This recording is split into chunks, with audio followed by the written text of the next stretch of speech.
Γιάννης Παναγιωτίδης και είμαι πρόεδρος του Πολιτιστικού Συλλόγου Ποντίων Ακρίτες της Νέας Κρόνης.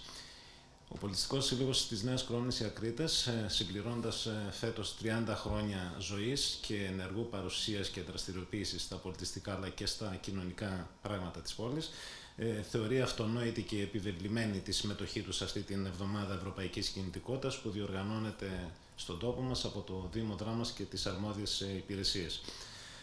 Θα πάρουμε λοιπόν μέρος και την Παρασκευή στην Λαμπαδιδρομία με αφετηρία το άγαλμα της Νίκης και τερματισμό την Πλατεία Ελευθερίας της Δράμας, με χορευτές και με μέλη του Συλλόγου.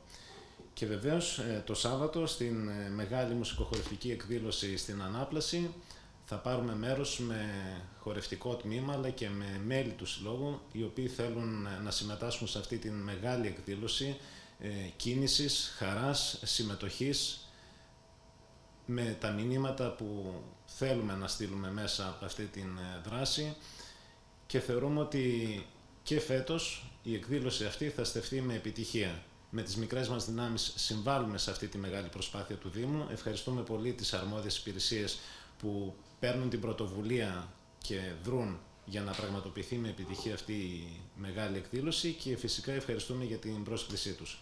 Ας έχουμε λοιπόν καλή επιτυχία και ας χαρούμε όλοι αυτό το σπουδαίο, πιστεύω, γεγονός.